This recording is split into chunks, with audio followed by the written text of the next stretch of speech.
আপনারা ঈদে যদি নতুন কিছু নাস্তা ট্রাই করতে চান তাহলে আজকের এই রেসিপিটা আপনাদের জন্য সম্পূর্ণ নতুন আর ইউনিক রেসিপি। খেতে কিন্তু খুবই টেস্টি হয়। এটা আপনারা ঈদেও বানাতে পারেন অথবা ইফতারেও বানাতে পারেন। হামেশাই কিন্তু প্লেট ফাঁকা হয়ে যাবে। আসসালামু আলাইকুম গাইস, স্বপ্নাস কিচেনে সবাইকে স্বাগত। চলুন তাহলে নাস্তার এই রেসিপিটা শুরু করি। ফার্স্টে আমি এখানে একটি বয়েল নিয়েছি। দেখুন বয়েলের মধ্যে আমি 2 কাপের মতন ময়দা নিয়েছি। 2 কাপ ময়দার মধ্যে আমি কি মেশালাম দেখুন। এখানে আমি দিলাম 1 টেবিল চামচ লবণ দিলাম, আর এখানে 1 টেবিল চামচ চিনি দিলাম। চিনির পরিমাণটা আপনারা এখানে একটু বাড়িয়েও নিতে পারেন যদি মিষ্টিটা বেশি খেতে পছন্দ করেন। আর এখানে আমি কালো জিরে দিলাম। কালো জিরে দিলে স্বাদটা কিন্তু নাস্তার পরিমাণটা দ্বিগুণ হয়ে যাবে। এখানে আমি 2 টেবিল চামচ ভর্তি করে তেল দিয়েছি। খুব ভালোভাবে আমি ময়দাটা আগে মেখে নিচ্ছি। ময়দাটা আমি 5 থেকে 7 মিনিট সময় নিয়ে কিন্তু মেখে নিয়েছি। এরপর নর্মাল টেম্পারেচারে ঠান্ডা জল দিলাম। জল দিয়ে কিন্তু ময়দাটা আমি মেখে নিচ্ছি। জলটা একবারে দিতে যাবেন না, সামান্য অল্প অল্প করে জল দিয়ে কিন্তু ময়দাটা মেখে নিতে হবে। দেখুন আমি সামান্য অল্প অল্প করে জল দিয়ে ময়দাটা মেখে নিয়েছি। ময়দার একটা ডো বানিয়ে নিয়েছি। ময়দার ডোটা ঠিক এরকম নরম হবে। দিয়ে একটি ঢাকা দিয়ে রেস্টে রেখে দিলাম।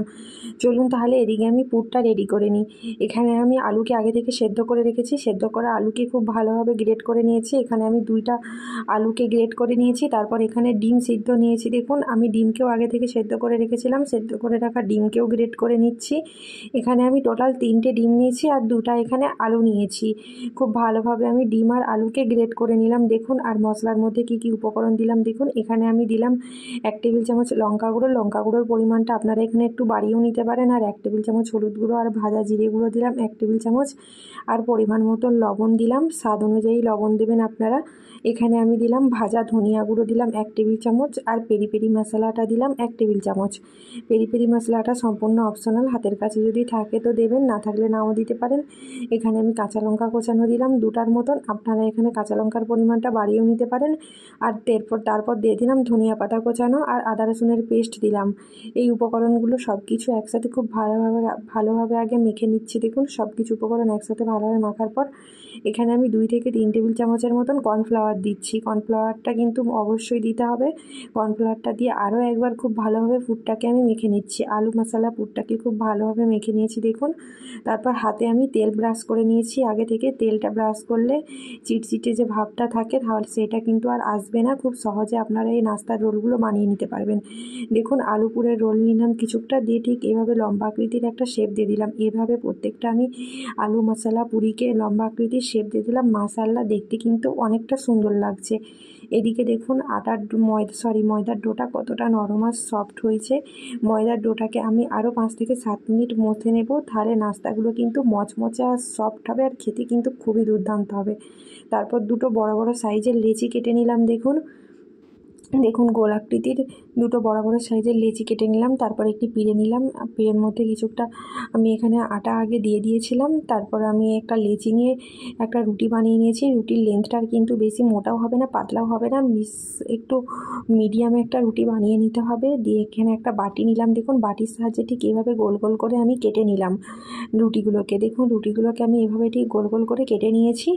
তারপর একটা রুটি নিয়েছি। দেখুন রুটির মধ্যে যে নাস্তার পুরটা আমি বানিয়ে রেখেছিলাম সেটা দিয়ে দিলাম। আর চারিপাশটায় কিন্তু আমি জল দিয়ে দিচ্ছি, নাহলে নাস্তাগুলো ভাজার সময় কিন্তু খুলে যাবে। এখানে আমি জল দিয়ে খুব ভালোভাবে মুখটা বন্ধ করে দিচ্ছি। আপনারা কিন্তু ভিডিওটা দেখুন তাহলে কিন্তু বুঝতে পারবেন। ঠিক এইভাবে জল দিয়ে খুব সহজেই নাস্তার মুখগুলো আমি বন্ধ করে নিচ্ছি। ভিডিওটি কেমন লাগলো কমেন্টে কিন্তু জানাতে ভুলবেন না। ভিডিওটি ভালো লাগলে অবশ্যই সাবস্ক্রাইব করে দেবেন আমার চ্যানেলে নিত্য নতুন রেসিপি পেতে। দেখুন এইভাবে আমি প্রত্যেকটা নাস্তাকে আমি ঠিক বানিয়ে নিয়েছি প্রত্যেকটা নাস্তা। এরপর দেখুন কড়াইয়ে তেল গরম করতে দিয়েছি। তেলটা কিন্তু বেশি গরম করবেন না, তেলটা কিন্তু মিডিয়াম গরম করে নিতে হবে। গরম তেলের মধ্যে আমি নাস্তাগুলো ছেড়ে দিচ্ছি। দেখুন এইভাবে আমি প্রত্যেকটা নাস্তা ছেড়ে দিয়েছি। এই রেসিপিটা আপনারা বাড়িতে একবার হলেও ট্রাই করবেন, খেতে কিন্তু খুবই দুর্দান্ত। ইফতারে হোক ঈদে হোক স্পেশাল আর নতুন ইউনিক নাস্তা। একদিকটা উল্টে নিলাম। দেখুন নাস্তার একদিকটা ঠিক এইভাবে উল্টে নিতে হবে। ঠিক এইভাবে লাল লাল করে নাস্তাগুলো আমি ভেজে নিয়েছি। এবারে তেল ছড়িয়ে নাস্তাগুলোকে আমি তুলে নিচ্ছি। দেখুন বন্ধুরা নাস্তাগুলো দেখতে কিন্তু অনেকটা সুন্দর লাগছে। এবারে নাস্তাগুলো আমি তেল ঝরিয়ে তুলে প্লেটে সার্ভ করে আমি আপনাদেরকে দেখাচ্ছি। দেখুন বন্ধুরা প্রত্যেকটা নাস্তা আমি ভেজে নিয়েছি। নাস্তাগুলো আমি আপনাদেরকে একটা ভেঙে দেখাচ্ছি কতটা মচমচে হয়েছে আর খেতে কিন্তু খুবই দুর্দান্ত। আপনারা এই রেসিপিটা বাড়িতে একবার হলেও ট্রাই করবেন। ভেতরটা কিন্তু পুরে ভরপুর। দেখুন নাস্তা আমাদের রেডি। আমার চ্যানেলে যদি নতুন হয়ে থাকেন চ্যানেলটি অবশ্যই সাবস্ক্রাইব করে দেবেন। আল্লাহ হাফেজ। নাস্তার এই রেসিপিটা বাড়িতে ট্রাই করবেন।